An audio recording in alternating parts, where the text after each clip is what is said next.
Good evening. It's a real pleasure to be here to share with you one of the initiatives that actually came out of the business call to action. In many parts of the world, Should business take part of the work on this global issue? I really come from a different angle. I'm not asking business for charity. I'm asking business to do their business, but under good governance. If you stop corruption, you stop bribing people, you stop mispricing when you deal with underdeveloped countries, actually, we make more money than AIDS. Okay, so do your business, but do it cleanly and properly. Business create jobs, create prosperity, and that's what we want. So we're not asking you to do anything other than observe good governance. Good governance is only not required from governments, it's also required from private sector. So private sector need to behave. They need to have good governance. Welcome, Mr. Baxter. Today, acting CEO of IBLF in London. You have a history back, and you have been working many years in BP, and now in a business network. And how is you reflecting to how to work with this type of development issues regarding poverty and human rights issues? When you look at your own experience in an individual company compared to work in a network? Well, towards the end of my time with BP, I had the privilege and opportunity to work with Lord Brown, John Brown, who was the then CEO. And what I learned from that interaction was the power of individual leadership within even a huge company of the size of BP, with something around 100,000 employees at that time. Leadership sets the tone and creates the space for these conversations to develop. Now I move to the International Business Leaders Forum. As the name implies, we firmly believe in the power of business leadership to set the agenda and to drive these issues forward from a business perspective, from a perspective of doing better business at the same time as doing good.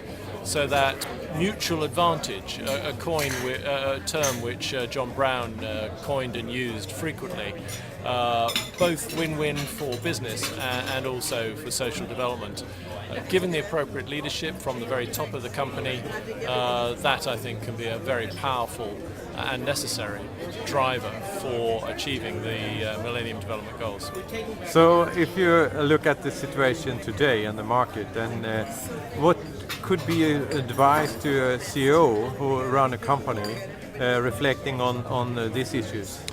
Well, I think the CEO has to be aware of all of the external opportunities and challenges. That's part of the job. And the challenge for the CEO is to take the long-term sustainable view, because it is when you do that, when you look to the business in 10, 15, 20 years' time, you see that the well-being of the company is explicitly tied up with the long-term benefit and growth of society. So for business to take its rightful place in societal development, social development issues becomes a natural thing. Not without its challenges, but for any CEO, surely something worthy of serious consideration. And begin to be interested in a transfer of technology, not to emerging markets in middle-income developing countries, but in the very poorest countries, because of the enormous effect it can have, an effect equivalent to the leapfrogging of the mobile phone, the way the mobile phone has enabled poor people, poor farmers,